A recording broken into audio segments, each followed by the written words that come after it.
இந்த காலத்துல நல்லதை சொல்றவங்களே நாட்டுல கொஞ்சம் பேர் தான்டா. அனைவருக்கும் வணக்கம்.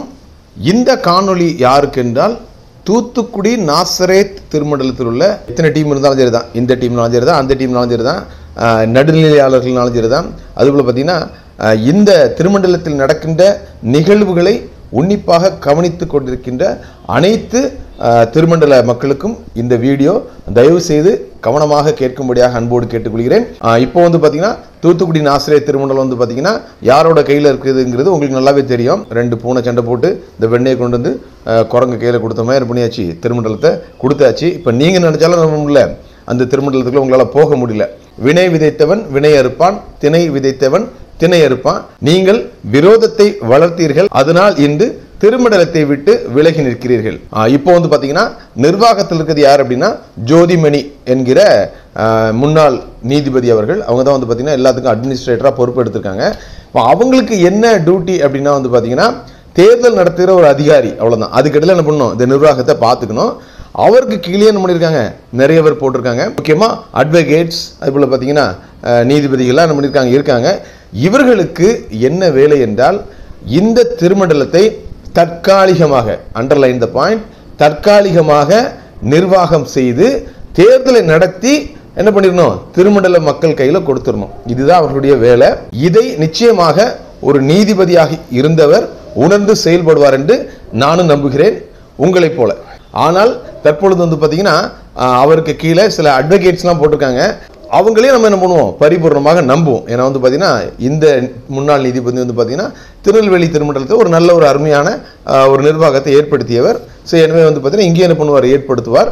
அந்த அட்வொகேட்ஸ்ட்டை வந்து நம்ம என்ன பண்ணோம்னா, அவர்களும் வந்து பார்த்தீங்கன்னா நிர்வாகஸ்தர்கள், தற்காலிகமான நிர்வாகஸ்தர்கள். காலேஜ்னாலும் சரி தான், ஸ்கூல்னாலும் சரி தான். அவங்க வந்து பார்த்தீங்கன்னா அவங்களுக்கு வேலை என்னென்னா சைனிங் அத்தாரிட்டி. அதாவது என்ன பண்ணணும்னா, சம்பளத்துக்கு என்ன பண்ணணும், கையெழுத்து போடணும். அதோடு நிறுத்தி கொண்டால் மிக நல்லது நமது திருமண்டலத்திற்கு. இந்த அட்வொகேட்ஸை பற்றி சொல்லணும்னா எனக்கு ஒரு ஞாபகம் வருது. முன்னாள் திரைப்பட நடிகர் நடிகவேல் எம்.ஆர். ராதா அவர்கள் வந்து பார்த்தீங்கன்னா ஒரு அருமையான ஒரு வார்த்தை சொல்லுவாங்க. வாழ்க்கை ஃபுல்லாக பொய் சொல்லி வழக்கு நடத்தினவன் நீதிபதி சீட்டில் வந்து உட்கார்ந்த உடனே அவன் நியாயத்தை தான் பேசுவான்னு சொல்லி நம்ம எதிர்பார்க்க முடியாதுன்னு சொல்லுவாங்க. ஸோ அதனால வந்து பார்த்தீங்கன்னா வழக்கறிஞர்கள் எப்பவுமே என்ன பண்ணுவாங்க, எப்படியாவது என்ன பண்ணும், நமக்கு வந்து ஏதாவது ஆதாயங்கள் கிடைக்குமான்னு பார்ப்பாங்க. ஸோ இந்த வார்த்தை எதற்காக வருகிறது என்று எனக்கு தெரியவில்லை. எனவே தயவு செய்து அவர்களும் அவர்களுடைய பணியை உணர்ந்து அவர்கள் வேலை இருக்கின்ற பணியாளர்களுக்கு கையெழுத்திட்டு சம்பளம் தடைபெறாமல் தொடர்ந்து கிடைப்பதற்கு வழிவகை செய்ய வேண்டும். அது மட்டுமே என்பதை அவர்களும் உணர்ந்து செயல்படுமாறு, இதை திருமண்டலத்தில் உள்ள எல்லாரும் தயவு செய்து கவனிக்குமாறு அன்போடு கேட்டுக்கொள்கிறேன். அப்போ அவங்க மேலே நம்பிக்கை இல்லையா அப்படின்னு சொல்லி நீங்கள் கேட்கலாம். நம்பிக்கை இருக்கிறது. ஆனால் வந்து பார்த்தீங்கன்னா அவர்களை தடம் மாற செய்வது எது என்றால் நம்முடைய அணுகுமுறையாகத்தான் இருக்கும் என்பதை நான் இங்கே வந்து பார்த்தீங்கன்னா வலியுறுத்தி சொல்ல விரும்புகிறேன். காரணம் வந்து பார்த்தீங்கன்னா இப்பவுமே நிறைய பேர் என்ன பண்ணுறாங்க, அவரை வந்து டெய்லி போய் பார்க்க ஆரம்பிச்சிட்டாங்க. அதிகபட்ச அதிகாரத்தை அவர்கள் பெற்றதாக நினைத்து கொண்டு தேவையில்லாத விஷயங்களை செய்துவிடக்கூடாது என்ற ஒரே காரணத்துக்காக தான் நிச்சயமாக இது கர்த்தர் நமக்கு கொடுத்த திருமண்டலம். இதில் யார் யாருக்கு என்ன அளவு என்று கர்த்தர் அவ்வப்போது சொல்லி வருகிறார். ஸோ இப்பொழுதும் நான் சொல்கிறது அதான், இந்த திருமண்டலத்தில் அவர்களுக்கு பொறுப்பு அதிகாரியாக மட்டுமே நிர்ணயிக்கப்பட்டுள்ளது.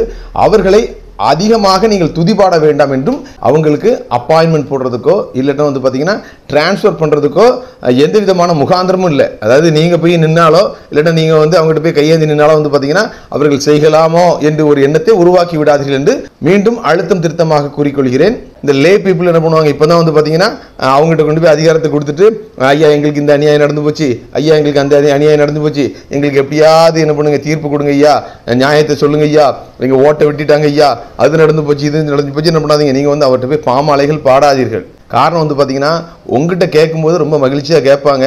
ஆனால் நீங்கள் சென்றதுக்கு அப்புறம் விழுந்து விழுந்து சிரிப்பார்கள். நகைப்புக்குள்ளான ஒரு காரியமாக உங்களை நீங்களே மாற்றாதீர்கள். ஒன்று செய்யுங்கள். நீங்கள் யாராக இருந்தாலும் ஒன்றிணைந்து இந்த திருமண்டலத்துக்கு மிக விரைவாக தேர்தல் நடத்துங்கள். அதை மட்டும் நீங்கள் என்ன பண்ணுங்க, அவர்களிடம் அழுத்தம் திருத்தமாக சொல்லுங்கள். காரணம் வந்து பார்த்தீங்கன்னா இந்த மே மாதத்துக்குள்ள எப்படியாவது என்ன பண்ணணும், தேர்தலை எந்த விதமான பிரச்சனையும் இல்லாமல் யாருக்கும் சாதகமாகவோ பாதகமாகவோ இல்லாமல் இந்த தேர்தலை நடத்தி முடியுங்கள் என்று சொல்லி அழுத்தம் கொடுத்துட்டே இருங்க. அதற்கு நீங்கள் ஒத்துழைப்பு கொடுங்க. இந்த எலெக்ஷன் முடிஞ்சோடனே என்ன பண்ணுவாங்க, எல்லாருக்கும் என்ன பண்ணுவாங்க, குருமார்களுக்கெல்லாம் டிரான்ஸ்ஃபர் போடுவாங்க, டீச்சர்ஸ்க்கெல்லாம் டிரான்ஸ்ஃபர் போடுவாங்க. ஸோ இது வந்து பார்த்தீங்கன்னா இந்த அடுத்த கல்வி ஆண்டுக்கு முன்னால் இந்த தேர்தல் நடந்து சுமூகமாக ஒரு ஆட்சி உட்கார்ந்துட்டுனா அதற்கு பிறகு என்ன பண்ணிடலாம், யாருக்கும் எந்த பாதகமும் ஏற்படாமல் என்ன பண்ணிடலாம், இந்த டிரான்ஸ்ஃபர்லாம் போட்டு முடித்து அடுத்த கல்வியாண்டு எந்த விதமான சிரமமுமின்றி இடையூறின்றி கல்வி பணியோ இல்லை என்றால் கர்த்தருடைய பணியோ செய்வதற்கு மிகவும் ஏதுவாக இருக்கும். எனவே தயவு செய்து நீங்கள் அவரிடம் தொடர்ந்து வலியுறுத்த வேண்டியது தேர்தலை நடத்துங்கள் என்பதைத்தானே தவிர மற்ற உங்களுடைய உள்வீட்டு விவகாரங்களை தயவு செய்து அவரிடம் சொல்லாதீர்கள் என்று அன்போடு கேட்டுக்கொள்கிறேன். நீங்க அவங்ககிட்ட போய் உங்களுடைய எல்லா கோரிக்கைகளையும் மனுவாக கொண்டு போய் கொடுத்துட்டு அவங்ககிட்ட உட்காந்து என்ன பண்றது, பல மணி நேரம் பேசுறதுன்னு பார்த்தீங்கன்னா அப்ப அவர்களுக்கே ஆச்சரியமா இருக்கும். அப்போ இவ்வளவு பெரிய வானளாவிய அதிகாரம் நமக்கு இருக்கா என்ன? அப்போ இவர்களை இப்படியே என்ன பண்ணிடலாம், பெர்மனண்டா என்ன பண்ணிடலாம், நம்மளை துதிப்பாடுறதுக்கு என்ன பண்ண வச்சுக்கிட்டு தேர்தலை தள்ளிக்கொண்டே செல்லலாம் என்று அவர்கள் மனதில் என்ன பண்ணும், ஒரு எண்ணம் எழுவதற்கு ஒரு வாய்ப்பாக இருக்குது. ஏன்னா அவர்களும் மனிதர்கள் தானே, பேசாம நிரந்தரமா இங்கே இருந்துடலாம் அப்படிங்கிற மாதிரி ஒரு எண்ணத்தை நீங்களே தயவு செய்து உருவாக்காதீர்கள் என்று அன்போடு கேட்டுக்கொள்கிறேன். நீங்கள் யெகோவாவின் பிள்ளைகள், எந்த காரணத்தை கொண்டும் பாகால் தீர்க்கதரிசியின் பாதங்களில் விழாதீர்கள் என்று மீண்டும் கர்த்தருடைய நாமத்தினாலே உங்களை அழுத்தம் திருத்தமாக தெரிவித்துக் கொள்கிறேன். இது தற்காலிகம்தான், கர்த்தர் அனுமதித்ததால் இது உங்களுக்கு ஏற்பட்டதை தவிர மற்றபடி வேறொன்றுமில்லை.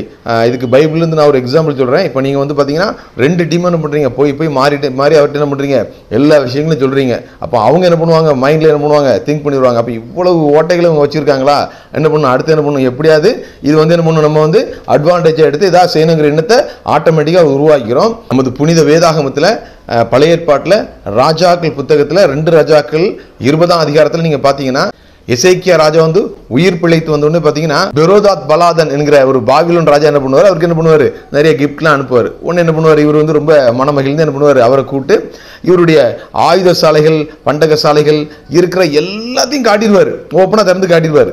உடனே பார்த்தீங்கன்னா அவன் என்ன பண்ணுவான், அதை நோட் பண்ணி வச்சுட்டு போயிடுவான். அப்போ தான் ஏசையா சொல்லுவார், நீ என்ன செஞ்சார் பாரு, நான் எல்லாத்தையும் திறந்து காட்டிட்டேன் பாரு. அப்போ தான் என்ன பண்ணுவார், ஒரு வார்த்தையை அழகாக சொல்லுவார், மிக பயங்கரமான ஒரு வார்த்தை. அந்த அதிகாரத்தை நீங்கள் என்ன பண்ணீங்க, 2 ராஜாக்கள் 20ஆம் அதிகாரத்தை முழுசாக எடுத்து படிங்க. நான் ஒரே ஒரு வசனத்தை மட்டும் அதில் உங்களுக்கு வாசிக்கிறேன். 16வது வசனம். அப்போது ஏசாயா எசேக்கியாவை நோக்கி, கர்த்தருடைய வார்த்தையை கேளும், இதோ நாட்கள் வரும், அப்பொழுது உமது வீட்டில் உள்ளதிலும் உமது பிதாக்கள் இந்நாள் வரைக்கும் சேர்த்ததிலும் ஒன்று மீதியாக வைக்கப்படாமல் எல்லா பாபிலோனுக்கு கொண்டு போகப்படும். இங்க பாத்தீங்கன்னா நீங்க ஒண்ணுமே சேர்க்கல, நீங்க என்ன பண்ணீங்க, இருக்க வரைக்கும் என்ன பண்ணீங்க, அழித்திருக்கீங்க, அடிச்சிருக்கீங்க. ஆனா இங்க சொல்லப்படுற வார்த்தை என்னன்னா, நாம் பிதாக்கள் சேர்த்த எல்லா சொத்துக்களும் என்ன பண்ணோம், கொண்டு போகப்படும் போட்டிருக்குது. தயவு செய்து இந்த நேரத்திலாவது உங்க ஈகோவை விட்டுவிட்டு உங்க அடிதடி சண்டையெல்லாம் என்ன பண்ணுங்க, அவர்கிட்ட போய் முறையிடுறதை விட்டுட்டு நீங்கள் ஒன்று செய்யுங்கள், தேர்தல் நடத்த சொல்லுங்கள். கர்த்தர் யாரை அனுமதிக்கிறார்களோ அவர்கள் ஆட்சிக்கு வரட்டும். அதுக்கப்புறம் கண்டிப்பா நான் நம்புகிறேன், கர்த்தர் ஒரு அருமையான ஒரு மனிதனை எழுப்பி அருமையான ஒரு ஆட்சியை கொண்டு வருவார். அதுல என்ன பண்ணும், எல்லா பிரச்சனைகளும் சுமூகமாக தீர்வாகும் என்று நான் நம்புகிறேன். தயவு செய்து நீங்களும் நம்புங்கள். மீண்டும் மீண்டும் அவரிடத்தில் சென்று என்ன பண்ணாதீங்க, உங்களுடைய பலவீனங்களை முறையிட்டு நீங்கள் உங்களுக்கு தானே அவமானத்தையும் அதுபோல அழிவையும் தேடிக்கொள்ளாதீர்கள் என்று வலியுறுத்தி கேட்டுக்கொள்கிறேன். அதுபோல கல்வித்துறையில் உள்ள அனைத்து தலைமை ஆசிரியர்கள், ஆசிரியர் பெருமக்களுக்கு நான் சொல்றது என்னன்னா, அவர்களை உங்களுக்கு கரஸ்பாண்டனா போட்டிருக்கிறது கையெழுத்து போடுறதுக்கு மட்டும்தான். உங்க கண்ணீரை அவர்கிட்ட கொண்டு போய் வடிக்கிறதுக்கு இல்ல. அந்த தாளர் அப்படி பண்ணிட்டாரு, இந்த ஹெட்மாஸ்டர் அப்படி பண்ணான்னு சொல்லி என்ன பண்ணாதீங்க, நீங்க பெட்டிஷன் எழுதிட்டு போய் அவங்ககிட்ட நிக்காதீங்க. அவர்கள் உங்களை அதிகாரம் செய்வதற்கு நீங்களே அச்சாணியாக மாறாதீர்கள் என்று அன்போடு கேட்டுக்கொள்கிறேன். உங்களுக்கு ஒரு டிரான்ஸ்பர் தானே வேணும், இன்னொரு 3 மாசம் பொறுத்துங்க, நிச்சயமாக நீதியான ஒரு ஆட்சி அமையும். உங்களுக்கு கேட்கிற இடத்துல கண்டிப்பா டிரான்ஸ்பர் கிடைக்கும். உங்களுக்குள்ள ஏதாவது பண பலன்கள் வேணும்னா என்ன பண்ணுங்க, இப்போ லீவ் போட்டிருப்பீங்க, சரண்டர் இது பண்ணிப்பீங்க, மெடிக்கல் லீவ் போட்டிருப்பீங்க, அந்த விஷயங்கள் என்ன பண்ணுங்க, நீங்க போய் நீங்க வாங்குங்க, என்ன பண்ணுங்க, தப்பு இல்லை. ஆனா ஒருபடி மேலே போய் நானே சொல்றேன், எனக்கே பார்த்தீங்கன்னா ஒரு அநீதி நடந்தது. என்னுடைய 2 மாச எம்எல்ஏ என்ன பண்ணிட்டாங்க, கேன்சல் பண்ணிட்டாங்க. இப்படி என்கிட்ட கூட சொன்னாங்க, நீங்க போய் பெட்டிஷன் கொடுங்கனாங்க. நான் போகவே இல்லை. நான் என்ன பண்ணுவேன், ஆண்டவரை நம்புறேன், அதனால நானே போல. அதனால நீங்க உங்களுக்கு சம்பளம் ஒழுங்கா வந்தா பாருங்க, ஒரு 3 மாதம் தயவு செய்து பல்லை கடித்து கொண்டு அவர்கள் உங்களுக்கு தற்காலிக ஒரு அதிகாரியாக நிர்ணயிக்கப்பட்டிருக்கார் என்று நீங்கள் உங்களுடைய ஓட்டத்தை ஓடுங்க. அப்போ என்ன செய்ய வேண்டும், கர்த்தருடைய வார்த்தை மீண்டும் தெளிவாக வருகிறது. கர்த்தருக்கு காத்திருங்கள், அவர் உங்களை பலப்படுத்துவார். திடமனதாயிருந்து கர்த்தருக்கே காத்திருங்கள் என்று வார்த்தை வருகிறது. எனவே இந்த காலம் உங்களை நீங்கள் ஆய்வு செய்ய வேண்டிய காலம். இது புதிதல்ல. யெகோவாவின் பிள்ளைகள் எப்பொழுதெல்லாம் அவருடைய சத்தத்தை விட்டு விலகி செல்கிறார்களோ அப்பொழுது ஏதோ ஒரு ராஜாவின் கைகளில் அவர்களை அடிமையாக கொடுக்கிறார். ஆனாலும் ஒரு இரட்சகன் மூலமாக அவர்களை விடுவிப்பார். இந்த திருமண்டலங்கள் சேமத்தை அடையும். தயவு செய்து கர்த்தருக்கு காத்திருங்கள். பரம நியாயாதிபதி உங்கள் பகுத்தறிவை சோதிக்கின்ற நேரம் இது. அனைவருக்கும் வணக்கம். சொல்றவன் சொந்த வாழ்க்கையை பத்தி எல்லாம் கிளறி பார்க்காதே. அவன் சொல்றதுல அறிவுக்கு பொருத்தமா இருந்தா நடங்க.